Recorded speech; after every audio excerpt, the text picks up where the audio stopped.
Então, um elétron de massa m é acelerado a partir do repouso através de uma diferença de potencial V. E então entra em uma região de campo magnético B de forma perpendicular às linhas de indução. O raio da trajetória vale quanto?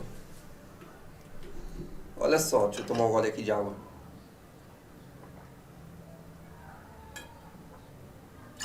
Ai.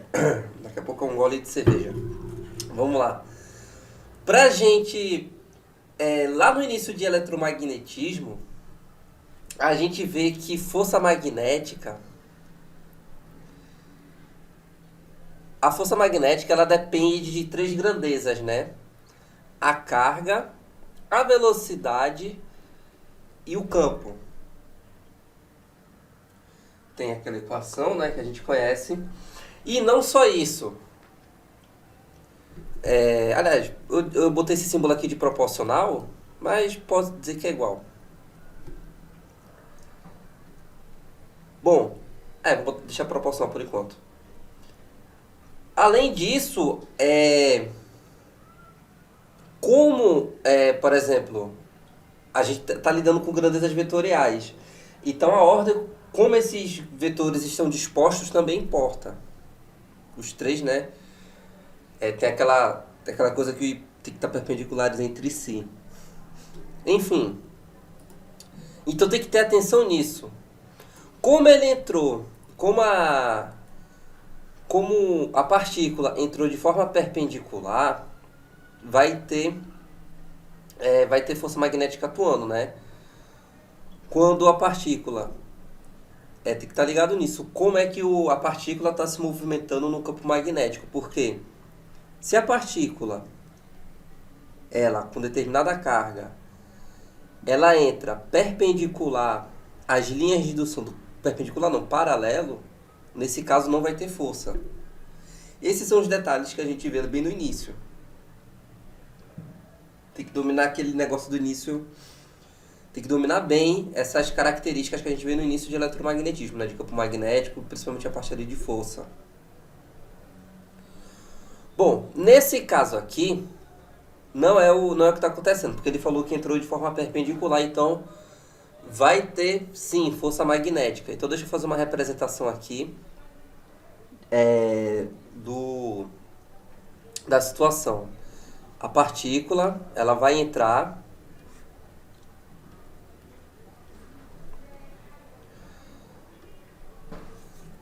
com determinada velocidade v, de forma perpendicular. Eu vou considerar que as linhas do campo de indução estão entrando no campo, na tela aí, né, no plano do papel. Então elas estão entrando.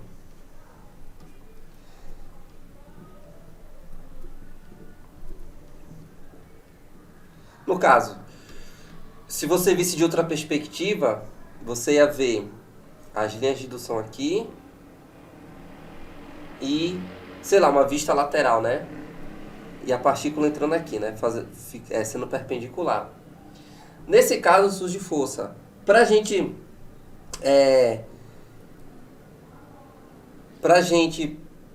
tem que saber para onde é que está direcionada essa força, né? Para isso a gente usa... Tem vários nomes para isso. Regra da mão direita, mão direita espalmada, tem os 3 dedos. Também tem gente que usa a mão esquerda. Eu faço o seguinte. Eu uso a mão direita e faço assim. Então imagina que aqui é a minha mão. Aqui é o dedão.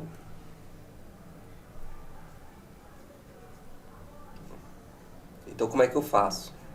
Como é que eu imagino? Bom, se a carga for positiva, eu imagino o quê? O campo magnético saindo da palma da minha mão. Os dedos vão indicar a velocidade, ou seja, o sentido do movimento. E quando eu ajustar esses dois, campo e velocidade, a força é o meu dedão. No caso aqui, ó. Os 3 perpendiculares entre si, tá? Então pra cá vai ser a força. Então, se a gente usa aqui, a gente vai ver que, bom, a força vai ficar apontada para cá. Só fazendo aqui uma revisão dessa regrinha. Em futuras questões, né, eu já vou pular essa etapa. Por isso eu tô aproveitando para falar disso aqui. Bom, vai ter uma força aqui, né? Essa força ela vai ser responsável pelo movimento circular da partícula. Essa é a força magnética.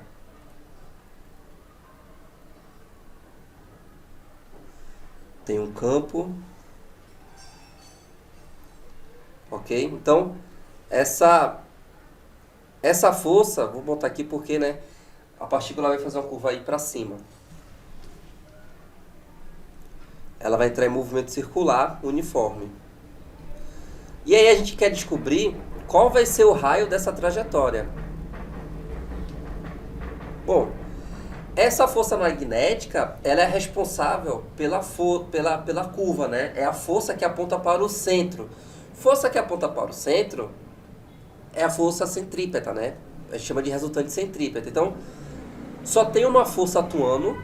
Essa única força é que aponta para o centro. Então, justamente, ela é a única centrípeta, tá certo? Então, a gente faz força magnética é justamente a força centrípeta. É a resultante centrípeta. Então, bom, nesse caso aqui, né, tá tudo perpendicular. Então, força magnética é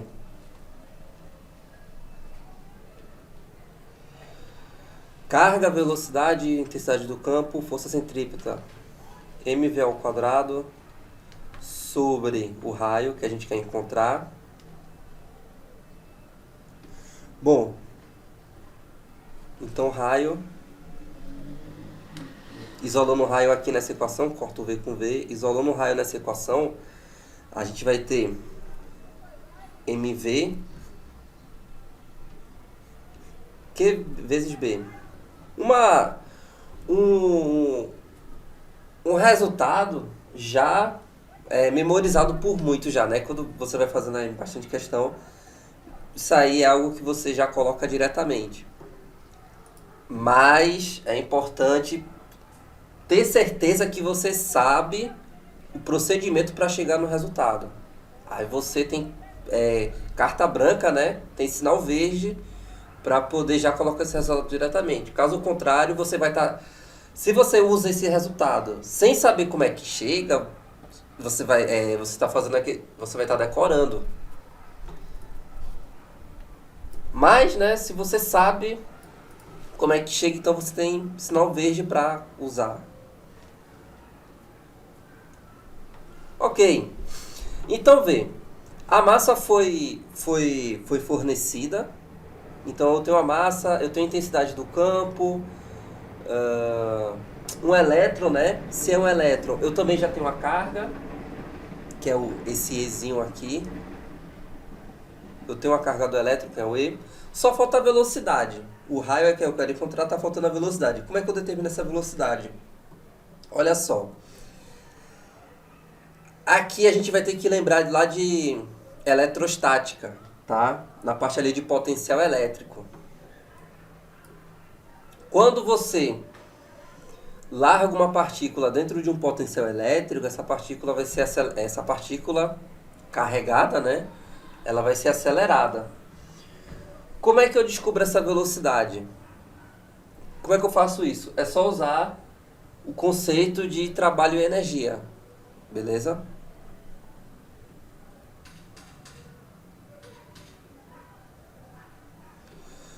Vê. Imagina que eu tenho uma região que tem um potencial VA. E aqui uma região que tem um potencial B. E aí eu vou largar um elétron do repouso. Beleza? Aliás, vamos fazer assim. Vamos considerar, para ficar melhor, vamos considerar um capacitor. Por que um capacitor? Porque dentro de um capacitor eu tenho uma diferença de potencial e também tenho um campo elétrico uniforme. Por isso que eu vou considerar um capacitor de placas planas. Então, eu vou ter as placas positivas aqui, né, do capacitor carregado já. E pelas condições, um capacitor ele gera um campo elétrico uniforme. E existe uma diferença de potencial. Então vai ser interessante usar isso aqui para poder explicar o que eu vou fazer. Olha só. Então, vê, aqui eu vou ter uma placa cujo potencial é VA, aqui eu vou ter uma placa cujo potencial é VB. Bom, a diferença de potencial entre eles vou chamar de U, tá?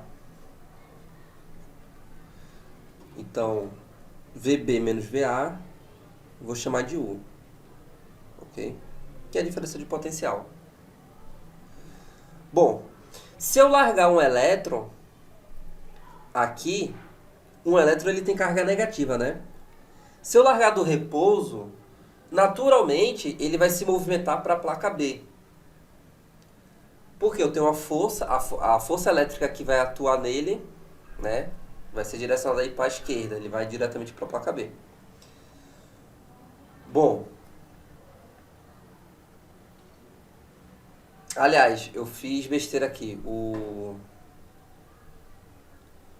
É sentido contrário. O campo elétrico vai do positivo para o negativo. Foi mal aí.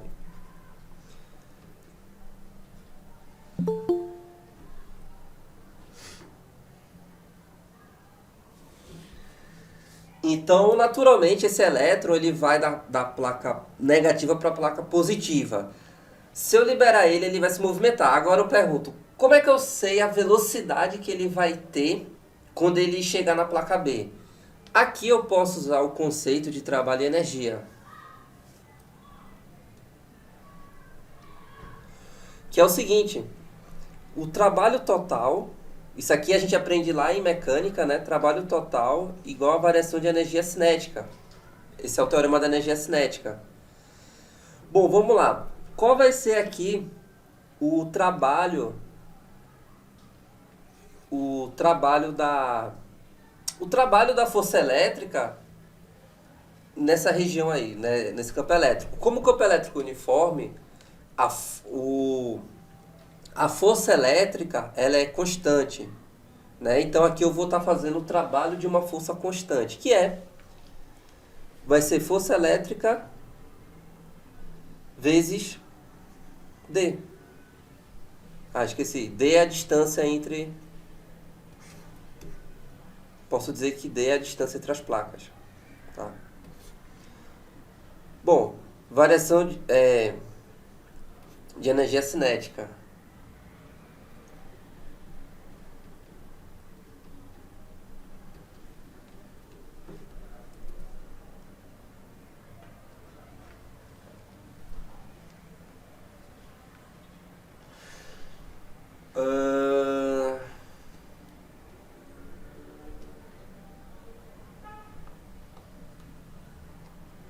Aqui a energia cinética inicial é zero, né? Porque começou do repouso. Força elétrica vezes distância. Bom, força elétrica é o quê? É carga vezes o campo elétrico, né? Na verdade, eu acho que eu devia usar energia potencial.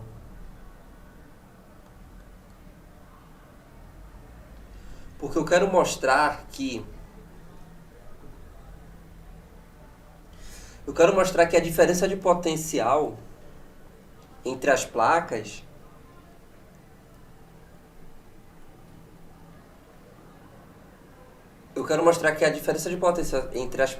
é igual a... Como é que é?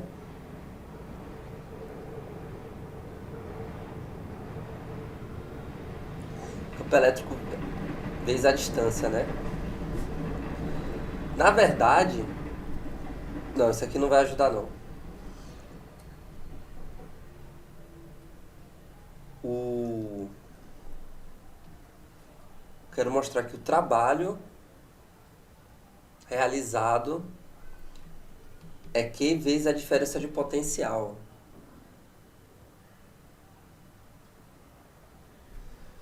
Porque quando a partícula ela estiver aqui, ela vai ter uma energia. Deixa eu guardar isso aqui rapidinho.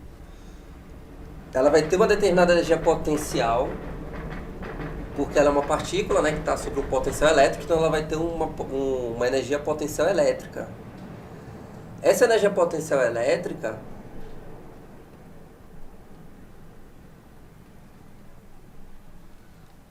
ela é igual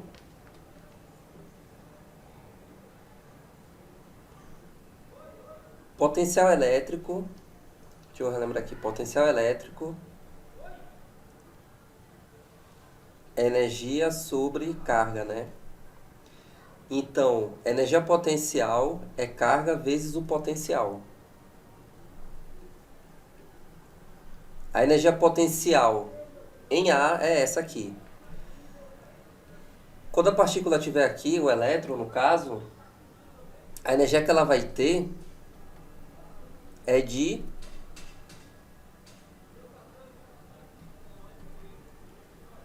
Q, sua carga, né, vezes o potencial elétrico em B.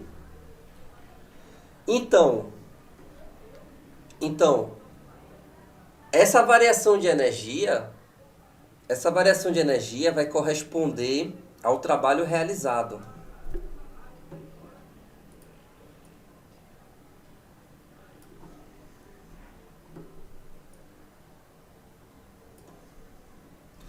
Essa variação, porque aqui ele vai ter uma determinada energia potencial e aqui ele vai ter outra, né? Mas pela conservação houve uma mudança. Se você analisar aí pela conservação, houve uma mudança. Essa mudança foi devido ao trabalho realizado no caso, pelo campo elétrico.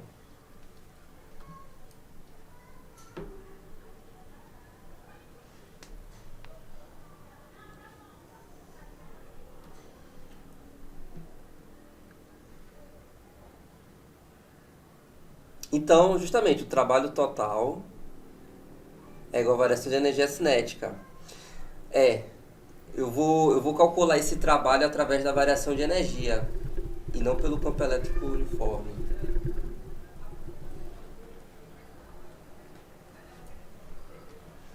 Então, vai ser energia potencial em A menos energia potencial em B. Energia cinética final menos energia cinética inicial. Bom, aqui vai dar carga vezes o potencial elétrico em A menos carga vezes o potencial elétrico em B. Como partir do repouso, ele fala aqui, né? É acelerado a partir do repouso. Então, m v ao quadrado sobre 2. Essa é a velocidade final. Bom, aqui vai ficar Q vezes VA menos VB igual a energia cinética final. Bom, isso aqui é a diferença de potencial que eu falei. Isso aqui é justamente Ele diz que a diferença de potencial é Vzão, né? V maiúsculo.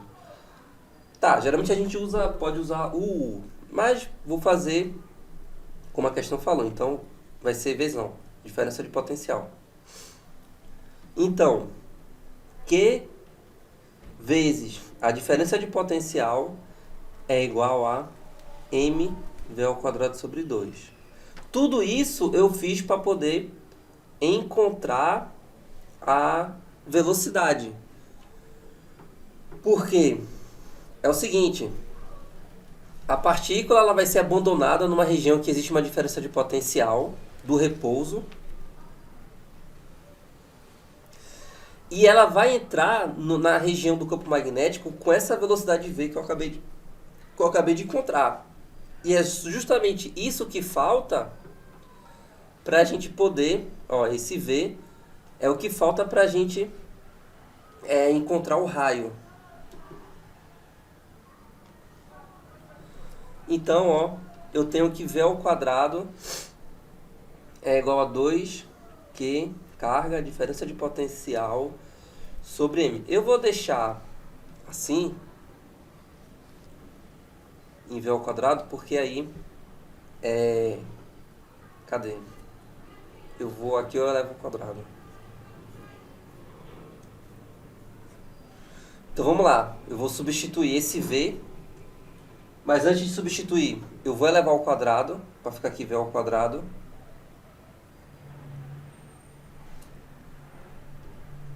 Então R ao quadrado. M ao quadrado, V ao quadrado. Q ao quadrado, B ao quadrado.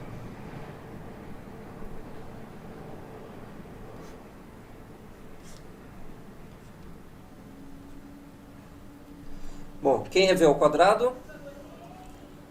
Né? Usei ali o conceito de trabalho e energia para poder encontrar 2Q, diferença de potencial sobre M.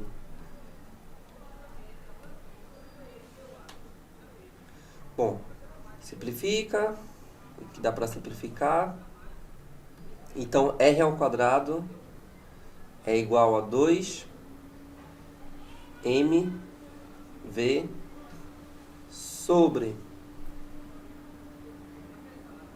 Q B ao quadrado. Cadê? Vai dar uma dessas alternativas aí. Tirando a raiz quadrada, eu tenho que R é igual a raiz de 2mv sobre... Bom, a carga do elétron é o Ezinho, B ao quadrado.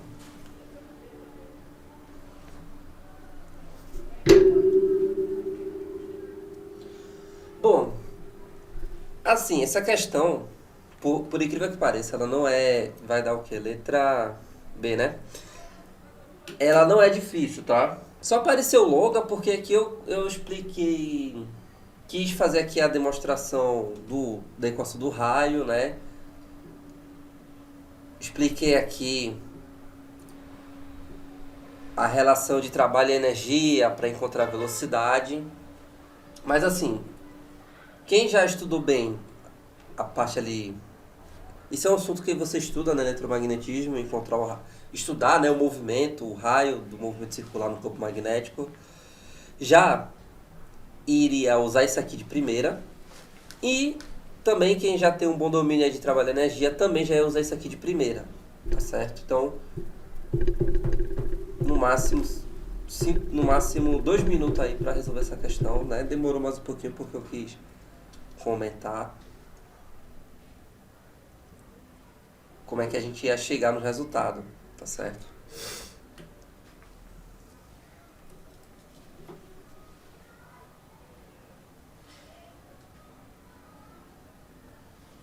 Alguma dúvida aí?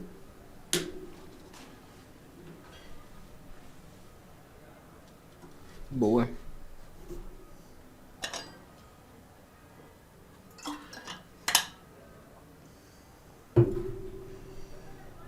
Vamos adiantar.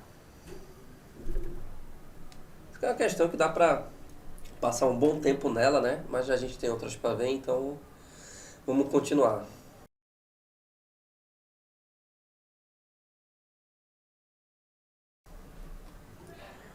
Uma barra condutora de comprimento L e massa M está em uma região onde atua um campo magnético de intensidade B.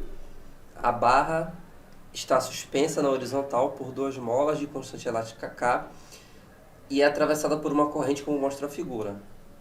A aceleração da gravidade no local também vale G. Determine o sentido e intensidade da corrente para que as molas permaneçam em seus comprimentos naturais. Olha só. Uma questão clássica também, tá? Que envolve força magnética. Mais precisamente, quando você tem uma barra, um fio, que está em um campo magnético e você passa uma corrente elétrica, vai surgir uma força magnética, tá certo?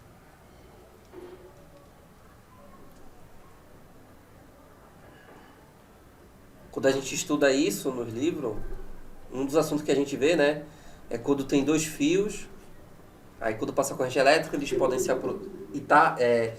quando passa corrente elétrica nos dois, né, eles podem se aproximar ou se afastar, dependendo se for no mesmo sentido ou sentido contrário. É a mesma ideia que a gente vai usar aqui. Bom,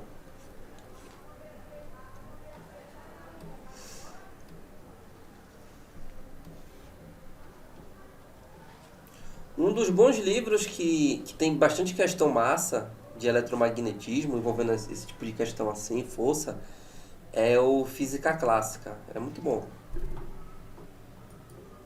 O Física Clássica de capa preta. Ele tem bem essas questões aqui, com essa cara aqui. Então vamos lá. Uma coisa que a gente sabe é que o campo magnético está para dentro. As linhas de indução do campo magnético estão entrando no plano aí da tela. Ok, vamos fazer o diagrama de corpo livre, que é indicar as forças. Bom, pensa aqui comigo. Uma força que eu vou ter é o peso da barra, dependente de qualquer coisa. Agora, pensa só. Se não fosse o campo magnético, ou se não fosse a corrente, essa barra iria para baixo. Ela iria se equilibrar com as duas forças elásticas aqui, não é isso? Ou seja, se você tira aí o campo magnético, tira a corrente, e você libera essa barra, ela vai deformar as molas, né? Vai esticar as molas e vai entrar em equilíbrio. Então, você vai ter o peso puxando para baixo e as forças elásticas equilibrando. Agora, a questão, ela quer que as molas permaneçam em seus comprimentos naturais. Isso significa que aí eu vou colocar o campo e vou colocar a corrente. Ou seja, a barra tem que subir, né?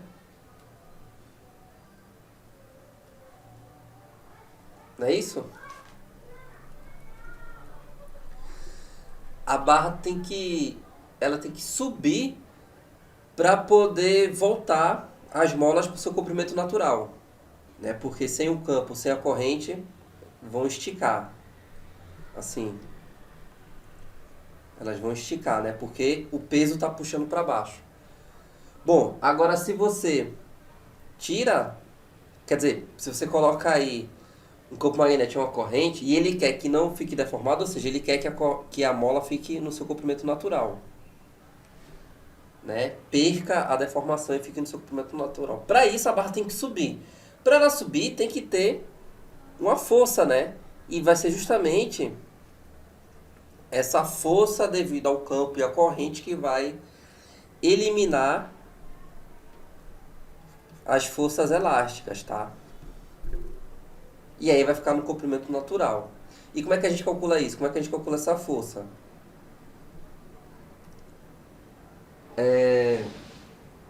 Dá para demonstrar, tá? A equação.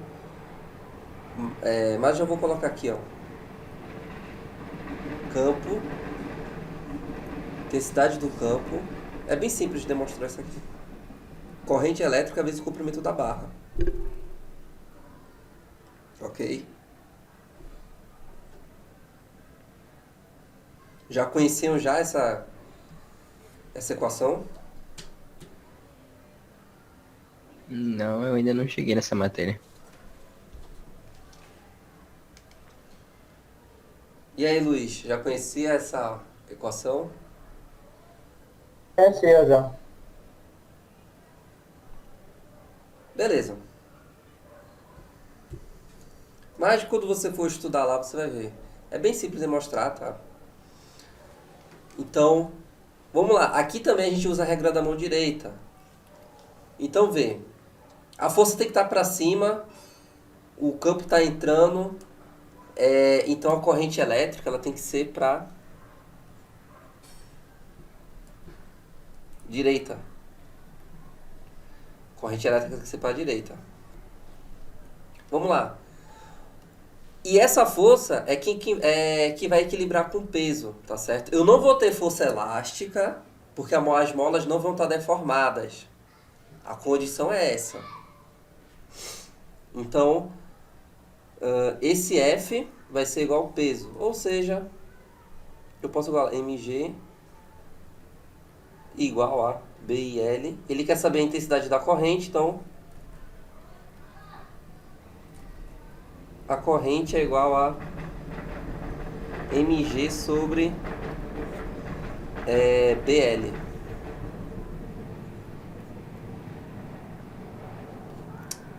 Deixa eu fazer de vermelho.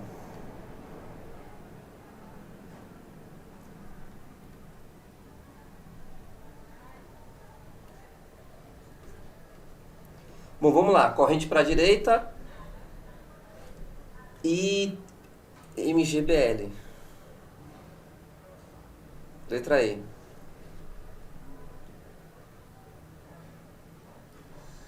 Isso aqui eu lembro de ter visto numa questão numa prova da SpaceX, ele pedia a deformação. Mas aí você iria considerar as forças elásticas, né? E entraria na equação as duas forças elásticas. Seria parecido a forma de resolver.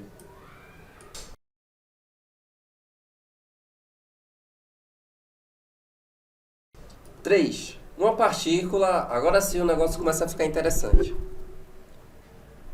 Uma partícula de massa m com carga positiva entre uma região de campo magnético uniforme B, com velocidade v, né? Tudo em notação vetorial, fazendo um ângulo θ com a vertical, como mostra a figura. Considerando apenas os efeitos magnéticos, né? Ou seja, uma outra força que poderia ter aqui era o peso, mas ele só quer que considere os efeitos da força magnética. Determine o tempo que a partícula permanece no campo magnético. Olha que interessante. Vamos entender, né? Física é estudo do movimento. Então vamos entender o movimento.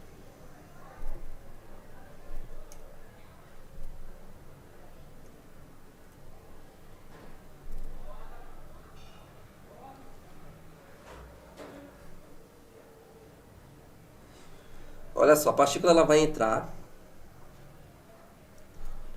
fazendo aqui um ângulo θ. Beleza. Em uma região de campo magnético. Bom, ela vai entrar em movimento circular, tá certo? Porque, querendo ou não, a velocidade está perpendicular ao campo. Ok? Está perpendicular. Porque o movimento da carga dessa partícula é no plano da tela, no plano do papel, e as linhas de indução estão entrando. De qualquer forma, é perpendicular. Esse θ é o ângulo que faz aqui com esse pontilhado, tá? Tem nada a ver com o campo magnético. Então, quando a partícula entrar, ela vai automaticamente entrar em movimento circular. Que vai ser... Vamos usar deixa eu usar aqui a regra da mão direita espalmada. Vai ser assim.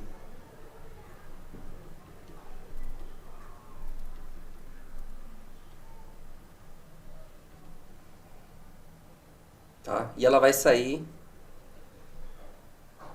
fazendo um ângulo θ. Isso aqui dá para demonstrar. Dá para provar. Enfim, ela vai fazer esse movimento aqui.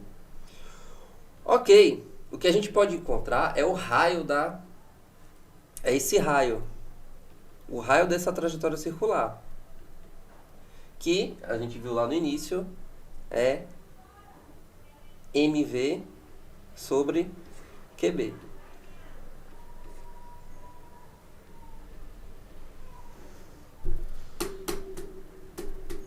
Esse é o raio. Bom, vamos lá. Uma coisa que a gente tem que lembrar é que o movimento ele continua sendo uniforme.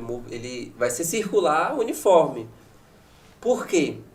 Beleza, tá atuando força, mas essa força ela só é responsável pela curva, ela não é responsável por alterar o módulo da velocidade. Ela não vai acelerar a partícula. Vai ter aceleração centrípeta, mas tipo assim, ela não vai aumentar o módulo da velocidade. Então, esse movimento circular continua sendo uniforme. Beleza? Lembre-se disso. Ele continua sendo uniforme. Tá. Então, aqui vamos puxar lá o conhecimento de movimento circular uniforme. Tá certo? Por quê? Se eu tenho uma velocidade linear da partícula, que sempre vai ser v, né, como eu falei, é uniforme, eu consigo calcular o período do movimento. O que é o período? O período é o tempo para dar uma volta. Como é que a gente faz isso? Período nada mais é do que 2π vezes r sobre velocidade linear. Isso aqui é uma forma de calcular o período no movimento circular uniforme. Tá? Isso aqui é conhecimento lá de cinemática. Bom, o raio, aqui, né, a gente pode substituir lá.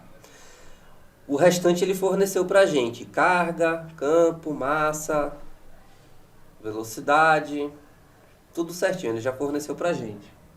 Então vamos lá. Mas o seguinte, esse tempo, que é o tempo de uma volta, é para uma volta completa. Aqui a partícula, ela não dá uma volta completa. Ela dá um trecho, né? Não é uma volta completa, é um trecho de uma volta. Ok. Fazer assim. Eu preciso desse ângulo. Uma informação que eu preciso ter é desse ângulo aqui. Eu sei que aqui é θ. Então, vamos ver como é que a gente pode fazer para encontrar esse ângulo aqui. Bom, em função de θ, né?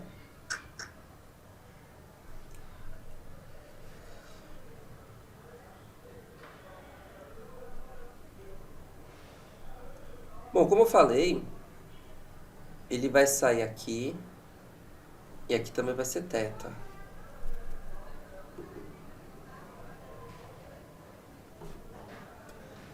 Assim, não precisa nem de conta, você pode usar o bom senso. No caso, a simetria do movimento. Tá? Vamos ver. Como é que a gente pode determinar esse ângulo aqui? Bom, esse ângulo vai ser igual a esse. Deixa eu ver.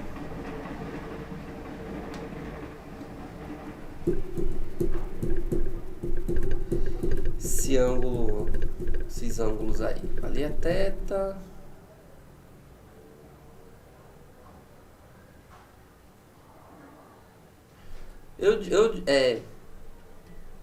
Aqui vai ser R, né? Então temos um triângulo isósceles.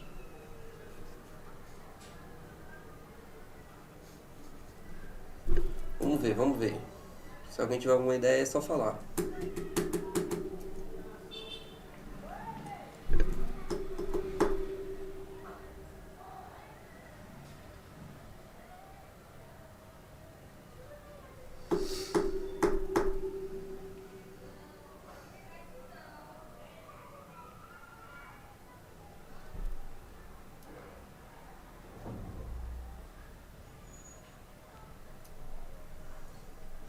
Eu tô achando que isso aqui é 90 graus.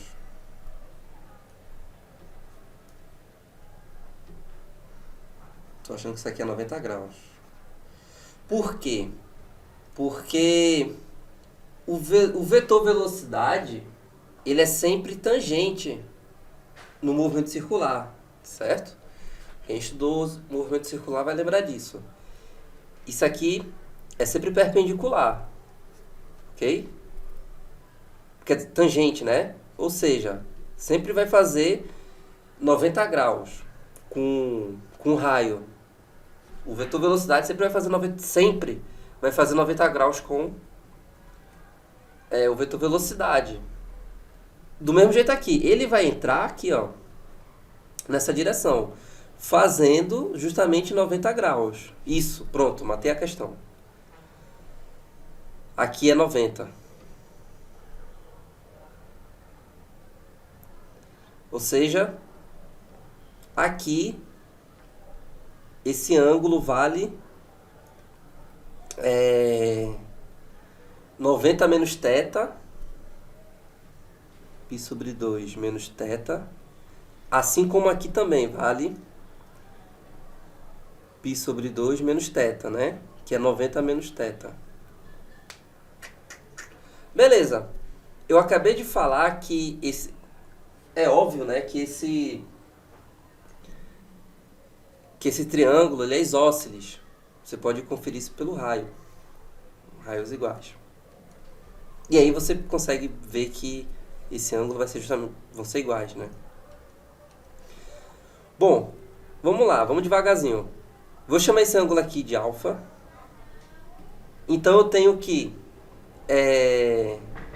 esses 2 mais esse é 180, ou seja, 2 vezes π sobre 2 menos θ mais alfa é igual a 180, que é π. Bom, fazendo a distributiva, π menos 2θ mais alfa é igual a π. Olha que legal.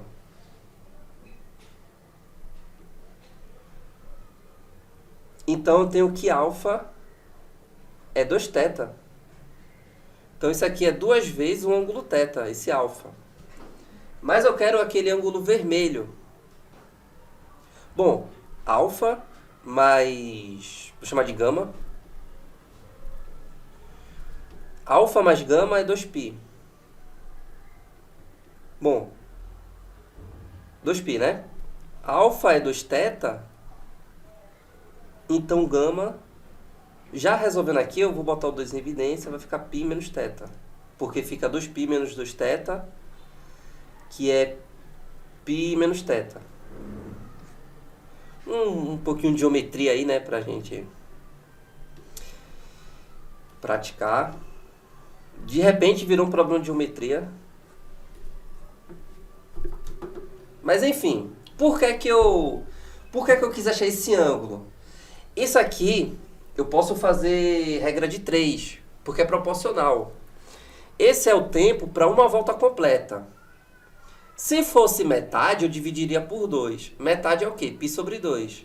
Então, eu vou fazer uma regra de 3 para poder deixar em função do ângulo. Tipo assim,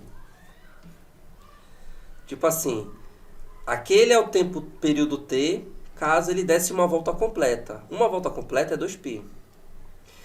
E qual vai ser o intervalo de tempo se ele percorrer um ângulo de gama? Depois eu substituo, tá? Porque é diretamente proporcional, então eu posso fazer uma regra de 3. E aí? E aí eu vou ter que o intervalo de tempo, que é justamente o tempo que ele permanece no campo magnético, é igual a gama vezes t sobre 2π. Pronto, 90% da questão terminada. Agora é só fazer as substituições. Vou deixar assim para ficar bonito, tá? Mas eu já vou substituir. Vamos lá. Quem é gama? 2π menos θ sobre 2π vezes o período. Quem é o período? 2π sobre... o período aqui, ó. 2π sobre velocidade vezes o raio. Quem é o raio? mv, vou botar direto. mvqb. Tá aí. Fazer os cortes necessários. 2π com 2π, v com v. Então, eu tenho que... cadê? Deixa eu ver como é que tá as alternativas. Beleza. Peraí, não tem v, né? Isso, não tem v. Então, o intervalo de tempo é igual a sobrou m, 2m, sobre QB vezes π menos θ.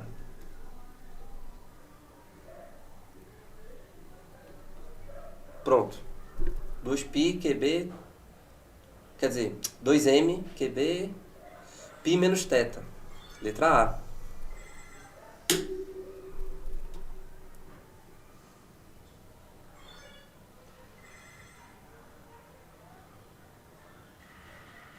Massa, né não?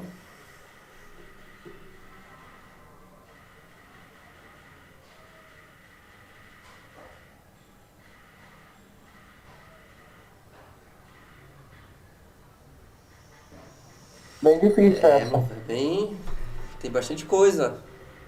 Tem a parte de eletromagnetismo, tem um pouquinho de geometria, que se a gente não descobrisse o ângulo, talvez tenha até outra maneira de fazer, tá? Eu fiz dessa aqui, então se não tivesse conhecimento de geometria ali na parte de ângulo, não daria para terminar, para achar o ângulo. Tem movimento circular, que a gente tem que saber o período. Bem massa. Então,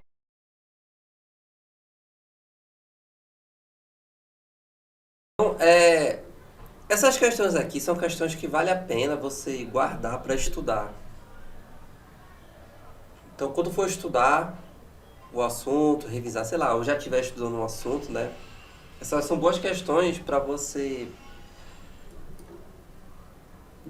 mesmo que você não consiga de primeira, mas vale a pena você gastar um tempinho pensando nelas, né? Estudar em cima delas vale a pena. Como eu tô gravando, então depois eu vou colocar o vídeo lá no canal, então quando estiver estudando um assunto, né, estiver estudando a questão, baixa e assiste quando der. São questões que vale a pena você analisar elas com calma, né? Tentar fazer sozinho também. Mesmo que leve um tempo, mas pelo menos você tá ali pensando no assunto, tá? Vale a pena, vale a pena.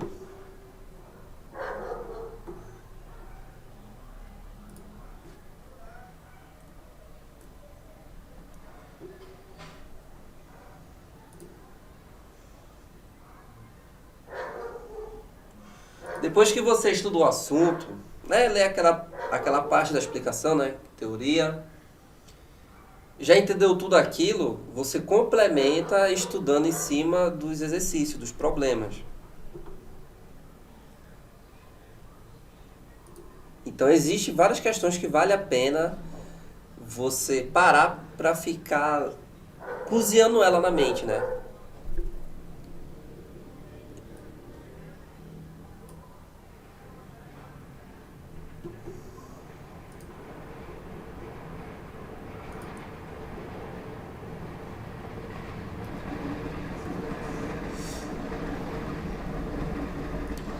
Aí também, ao mesmo tempo, você vai fazendo suas próprias interpretações, tipo, sei lá, e se a velocidade fosse diferente?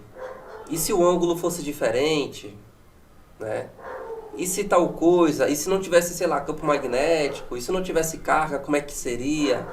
Vai se fazendo essas perguntas, explorando, espremendo o mesmo assunto, explorando ao máximo aquela situação, aquele problema, porque ao mesmo tempo que você vai conseguindo responder suas perguntas, você vai estar aprendendo, tá?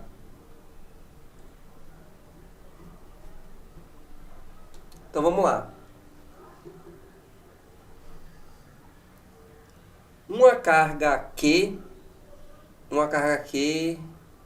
de massa M é solta do repouso no campo gravitacional G, onde também atua um campo de indução magnética uniforme de intensidade B na horizontal. Aí pronto, aí quando você, por exemplo, essa questão aqui, quando você conseguir resolver, aí você pergunta, e se o campo magnético não fosse na horizontal, fosse na vertical? Sabe?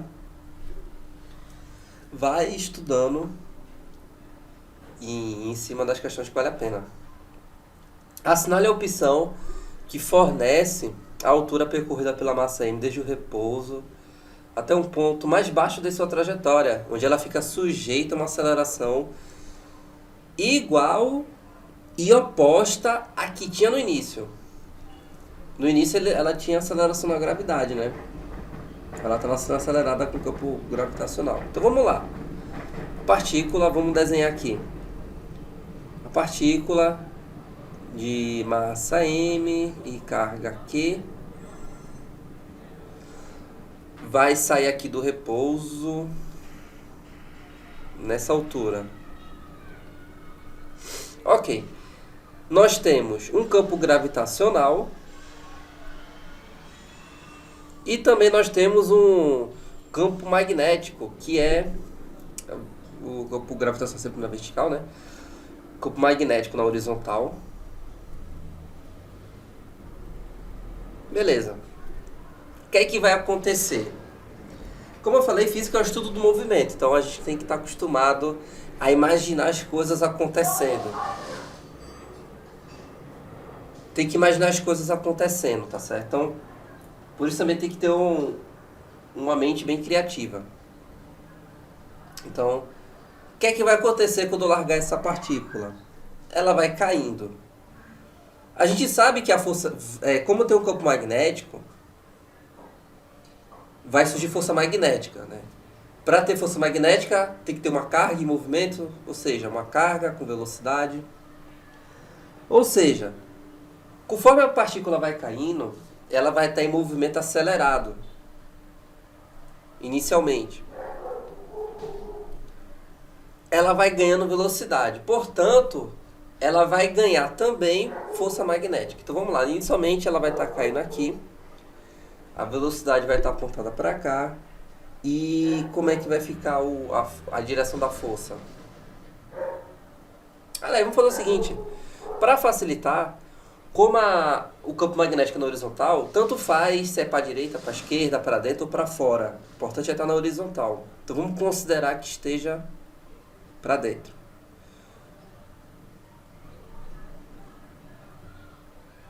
Então, usando a regra da mão direita espalmada, campo para dentro, velocidade para baixo, a força, né, vai ser para cá. Beleza?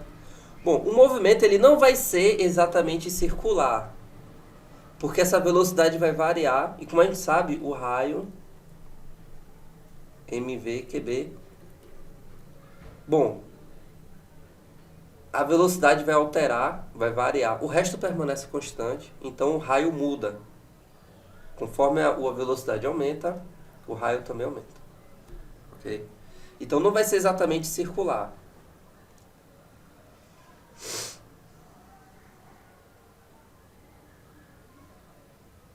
Aí é o seguinte, ela vai descer. Bom, o ponto mais baixo vai ser aqui, tá? Porque depois daqui ela pode até subir um pouco, mas vamos pegar esse ponto aqui, né? Até o ponto mais baixo da sua trajetória.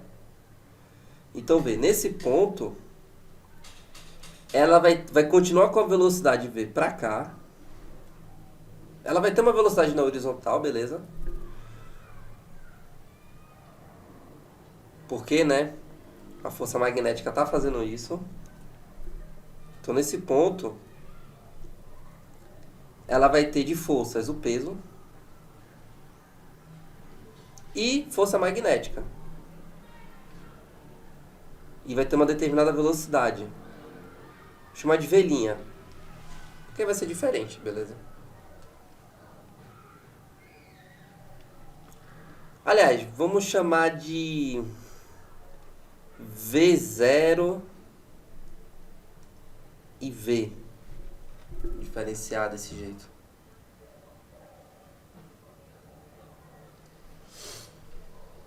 E vai ter a força magnética aqui pra cima. Acho que muita gente tem dificuldade em eletromagnetismo por conta desses... a gente trabalha em 3 dimensões. Tá ligado?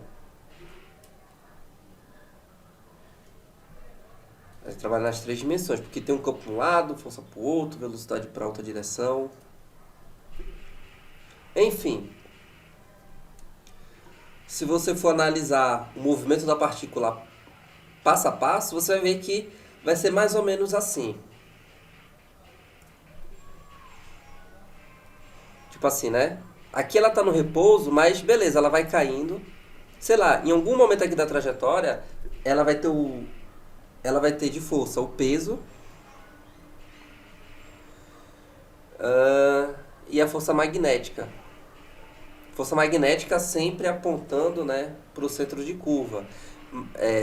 Mas essa curva vai variando o seu raio, porque a velocidade vai mudando, entendeu? Então por isso que não é circular a trajetória, é outra coisa. Mas que não interessa. O importante é que ela vai chegar em um ponto mais baixo, tá certo? Aqui é o ponto mais baixo, porque depois daqui ela pode até subir um pouquinho, mas aí não interessa daí adiante, só interessa pra gente esse ponto. Ok. Aí ele diz que nesse ponto aqui, fica sujeita a uma aceleração igual e oposta à que tinha no início. Inicialmente, sua aceleração era a aceleração da gravidade, porque ela estava apenas sujeita à força gravitacional. Não tinha força magnética porque ela saiu do repouso. A única força que ela tinha era a força gravitacional e, portanto, se não houvesse o campo, ela desceria com a aceleração igual a g. Que é, né, fosse perto da superfície, seria 10 metros por segundo ao quadrado. Então, inicialmente, sua aceleração é igual a g. Inicialmente, né? Depois que ela começa a ganhar velocidade, vai tendo outra força, que é a força magnética, e, portanto, essa aceleração vai diminuir na direção também. Mas ele diz que no ponto mais baixo, sua aceleração é oposta e igual. Ou seja, no início era para baixo, aqui no ponto mais baixo é para cima. Em módulo, essa aceleração também é igual a g. Em módulo, tá? Então vamos lá. Segunda lei de Newton. Força resultante, massa vezes aceleração. Quem é a força resultante? Como a aceleração está para cima, a força resultante é para cima. Então, essa força magnética está maior que o peso nesse ponto. Ele ganhou velocidade suficiente para a força magnética ser maior que o peso. Então,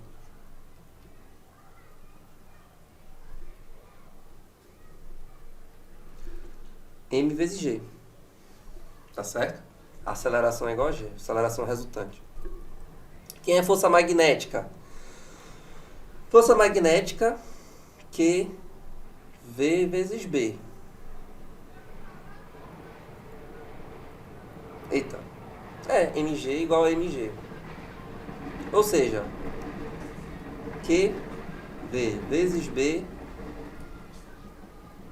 2 vezes o peso, né? 2 vezes mg. Tá certo. Terminou? Ainda não, porque ele quer saber a altura. Ó, a partícula ela vai descer até determinada altura.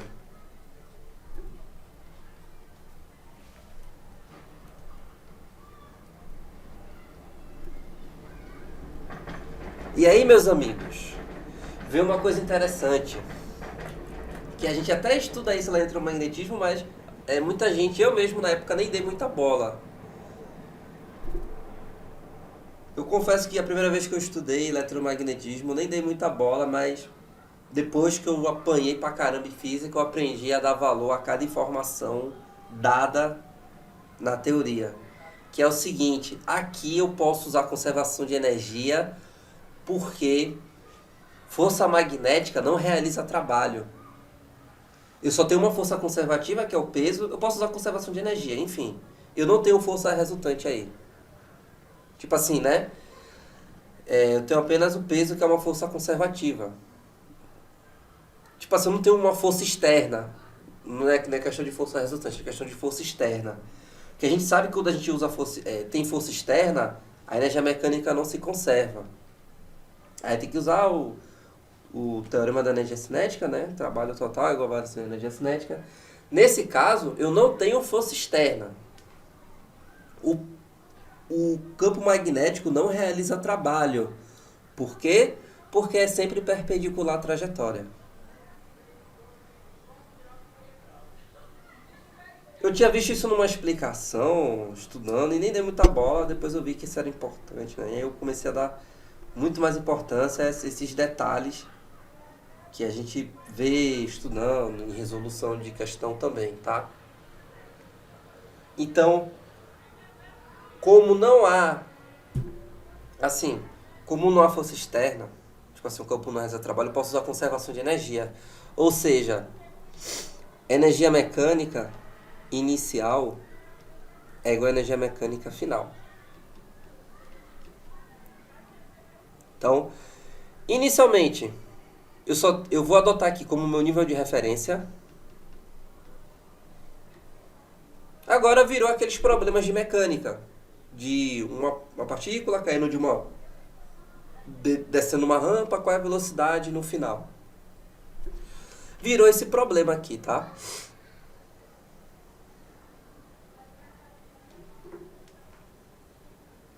Ele quer altura, beleza. Então, a energia mecânica inicial tem apenas potencial, né? Gravitacional, ou seja, mgh. Energia mecânica final vai ter energia cinética.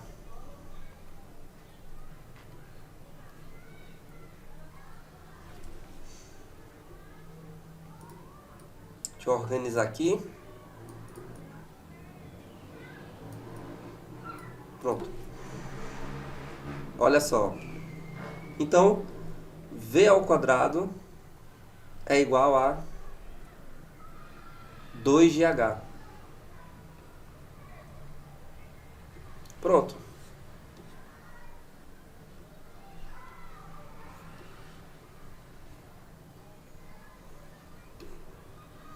E aí vou substituir.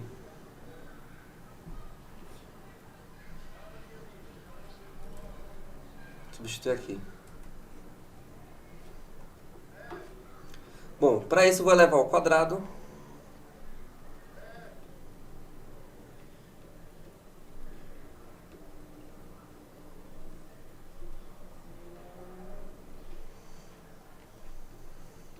Deixa eu ver se tá no caminho certo. Tem umas coisas ao quadrado aqui, tá vendo? Estamos no caminho certo. Quem é V ao quadrado? Vai ficar aqui ao quadrado, V ao quadrado, que é 2GH vezes B ao quadrado. 4M ao quadrado, G ao quadrado. Vamos resolver isso aqui rápido. G aqui. Então, H, por sua vez, 4M ao quadrado, G ao quadrado, sobre 2... Opa, esse 2 aqui eu já poderia fazer isso, né? Ó.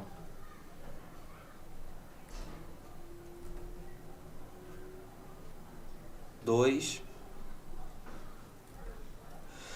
M ao quadrado... Eita, G ao quadrado, ó. G sobre Q ao quadrado, B ao quadrado. Pronto. Fechou. Então, H é igual a 2 vezes 2G vezes... Cadê? MQB ao quadrado. Vou botar do jeito que está na resposta. M sobre QB ao quadrado. Pronto.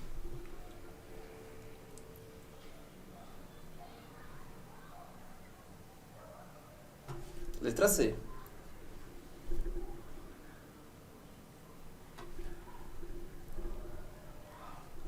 Então, é uma coisa que você nem espera, mas vai usar. Então, isso aqui é uma questão bem interessante, porque a gente tem que ter claro, tem que ter esse conhecimento claro pra gente, que é segunda lei de Newton, conservação de energia, tá certo? Tanto a segunda lei quanto a parte de trabalho e energia. Ok?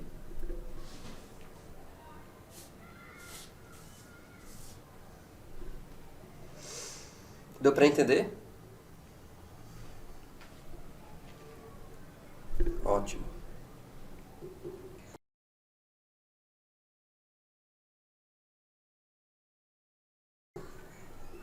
A figura mostra...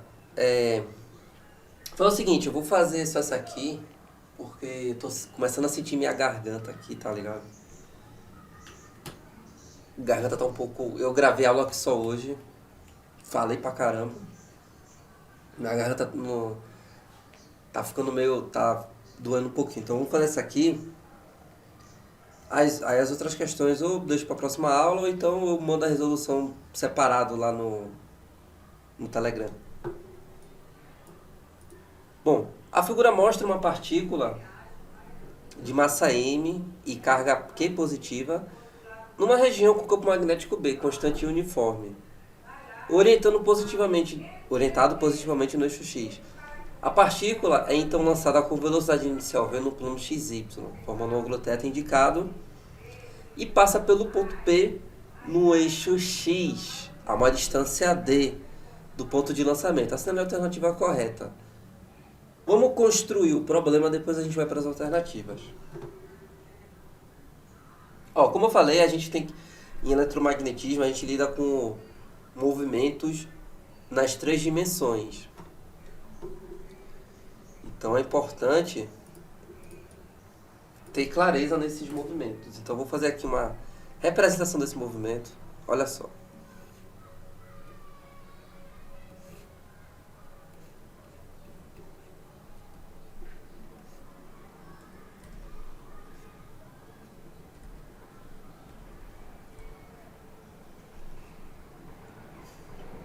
Essa figura, né, a gente vê lá quando estuda o movimento da partícula no campo magnético. Essa figura que eu estou fazendo aqui tem no Tópicos de Física. E é bom para a gente entender o movimento. Bem interessante. Olha só, eu vou ter campo magnético.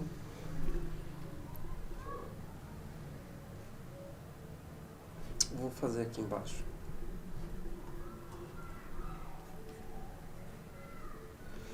Certo. A partícula ela vai sair daqui. Vamos supor que ela foi lançada daqui com determinada velocidade v.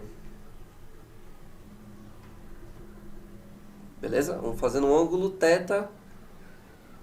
Bom, aqui vai ser meu eixo Y, né? Meu eixo X. Certo. Então, aqui são 2 planos. Um horizontal, outro vertical. Beleza? É o seguinte. Esse vetor velocidade, ele está nesse plano aqui, ó. No plano da tela, no plano do papel. Aqui é uma parede, né? Um plano que tem profundidade, que está entrando no plano. Olha só. Esse vetor velocidade, eu vou ter que decompor ele. Decompor ele nessa direção. Nessa direção aqui. Na direção X e na direção Y.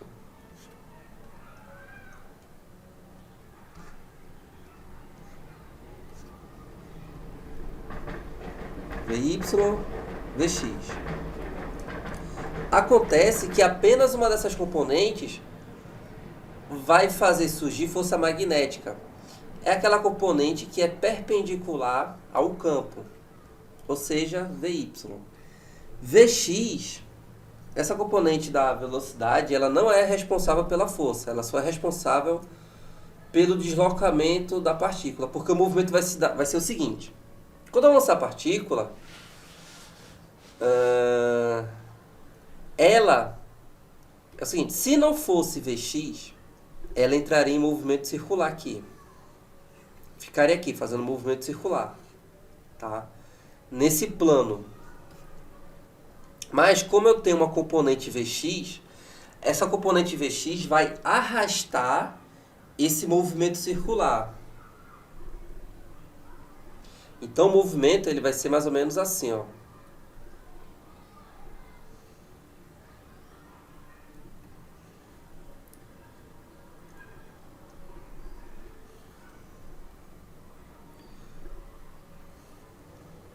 chamado de helicoidal. É aquele movimento, por exemplo, se você tem a hélice de um avião e você faz uma marca nele, faz um ponto, vai girar, né? Mas o avião também está andando para frente, então a trajetória que você vai ver, né, desse ponto vai ser mais ou menos assim, né? Vai ser um circular, mas se movendo para frente, chamado de helicoidal.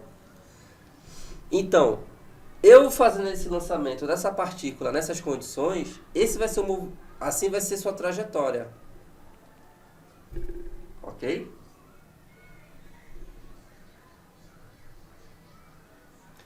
Bom, ele fala que a partícula atinge um determinado ponto P. Vamos supor que esse ponto P esteja aqui. Vamos lá para deduzir algumas equações. Primeiro, o raio da trajetória continua sendo aquele.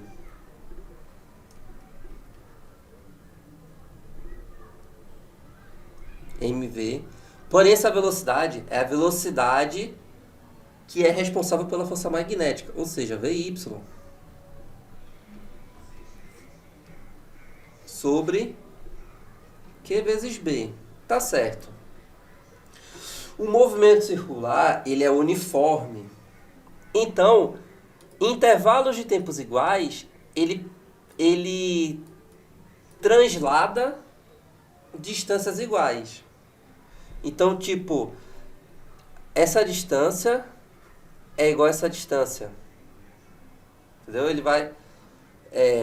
porque passou o mesmo intervalo de tempo, correspondente a uma volta, ou seja, o tempo de um período.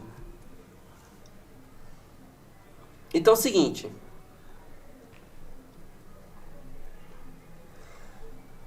Esse ponto P, ele está justamente sobre um ponto onde a partícula completa um círculo. Completa uma trajetória circular. Porque ela começa aqui, ó. Aí vê, acompanha comigo. Ela vai começar aqui. Então ela vai... Ok, uma volta completa. Aí depois vai uma volta completa. Tá entendendo? Então, esse ponto P, ele está localizado em uma distância que é um múltiplo de uma volta completa. Eu não sei quanto, tipo assim, se aqui fosse na terceira volta completa, então ele estaria 3 vezes uma distância de 3 voltas completas. Essa distância entre uma volta completa, tipo assim, a distância desse ponto para esse, porque enquanto ele está fazendo o movimento circular, ele está andando para frente. E quando ele completa isso, ele transladou, né? Isso aqui é chamada de passo. É um passo que é chamado aqui um passo que a partícula deu, chamado de P, certo? E é muito fácil deduzir esse P. Muito fácil. Vamos achar sua expressão que determina um passo. Olha só. Primeiro, o movimento de translação, o movimento na direção x é uniforme. Vx, tanto Vx quanto Vy, né, se mantém constante. Então esse movimento de translação, que está andando para frente, ele é uniforme. Então, a gente sabe que a distância, vamos chamar de P,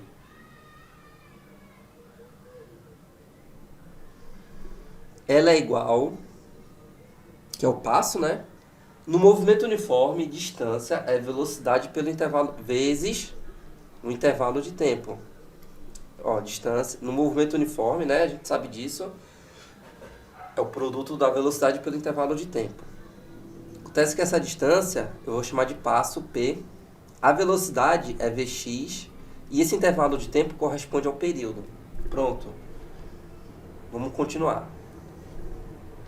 Então, passo P, Vx, que é V cosseno θ. E esse V ele deu, né? Pronto, aqui eu já tenho. Agora, com relação ao período.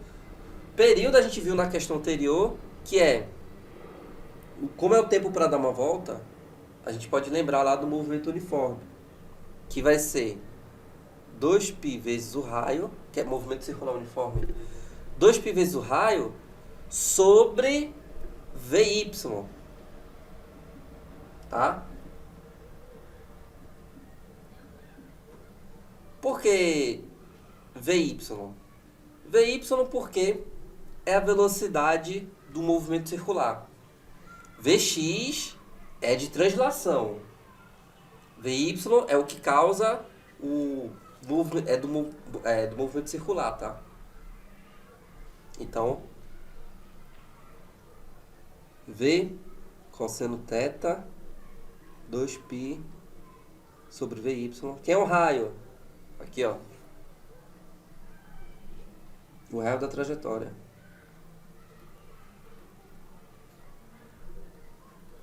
Pronto. Mas vê que bonito. Vy some.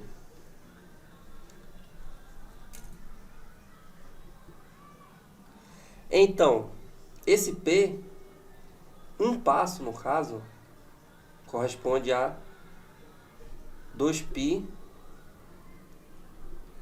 V cosseno θ. Vou deixar assim, 2π V cosseno θ vezes M dividido por QB. Esse é o valor do passo. Agora, ele fala que a partícula atinge um ponto P. E como eu falei, esse ponto P está em um desses pontos. Está justamente em um desses pontos que ele completa uma volta, que ele dá um passo. Por isso é importante, por isso que eu quis explicar aqui o que é um passo para poder a gente continuar no raciocínio. Ou seja, eu não sei se P está a uma distância de 2 passos, 3 passos. Vamos supor que seja N passos, né? Vamos deixar, tipo assim, vai ser um múltiplo, seja 2, 3, 4, um valor inteiro, né? Um múltiplo inteiro dos passos, né? Pode ser 2 passos, 3 passos, 5P, 6P, 10P, não sei. Vamos dizer que seja N, né? Deixar aí numa resposta genérica. Então, D é igual a N vezes P. Certo? Tipo assim, essa distância, porque D é a distância de onde foi lançado até o ponto P.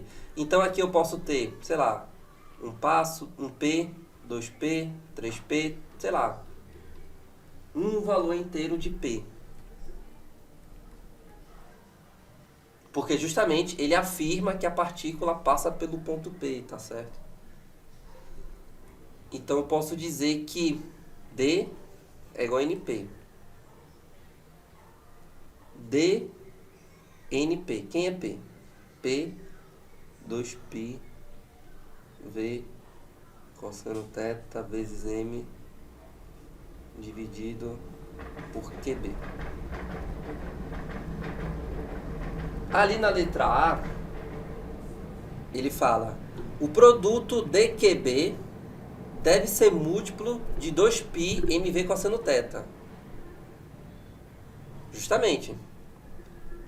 DQB, se eu passar o QB multiplicando, eu vou ter N vezes 2π mv cosseno θ. Então, sim, DQB é um múltiplo de 2π mv cosseno θ. Então, a letra A. Eu tomei esse caminho porque eu já sabia que ia acontecer, né? Então, letra A. Mas, se você analisar os outros, vai ver que tá tudo falso. Dava até por eliminação. A energia da cinética da partícula aumenta ao atingir o ponto P? Falso. O campo magnético não realiza trabalho. Então não vai haver aumento nem diminuição da energia cinética. Para θ igual a zero, a partícula desloca-se com movimento uniformemente acelerado. Falso, vai ser circular, tá certo? Dá pra... letra E. O campo magnético não produz aceleração na partícula. Isso é falso, porque ele sim produz. A aceleração Olha só, em qualquer que seja o movimento curvilíneo, vai ter aceleração centrípeta, tá? Então, como no campo magnético a partícula fica em movimento circular, nesse caso aqui, então sim, gera uma aceleração, sendo que a aceleração centrípeta, porque a gente está muito acostumado a achar que a aceleração é só aumento de velocidade ou diminuição de velocidade, mas não, tá? Se tiver curva, tem aceleração centrípeta.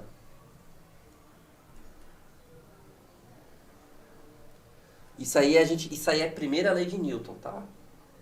Isso é a primeira lei. Se não houver força, a partícula ela permanece em movimento retilíneo uniforme. Se a partícula apresentar em algum momento curva, já não foi retilíneo. Significa que houve força resultante e, portanto, houve aceleração. Isso aí é a primeira lei. Então, como tem curva, tem aceleração, tem força resultante. Quer dizer, como tem curva, tem força resultante e, portanto, tem aceleração. Sendo que nesse caso é centrípeta. Tranquilo?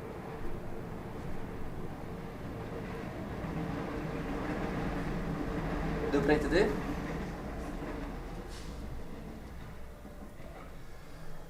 Bom, então vamos ficar por aqui. Eu ia continuar, mas a garganta não tá deixando. Hoje eu acordei cedo, gravei muita aula. Aí força a garganta, isso. Enfim, próxima aula a gente continua.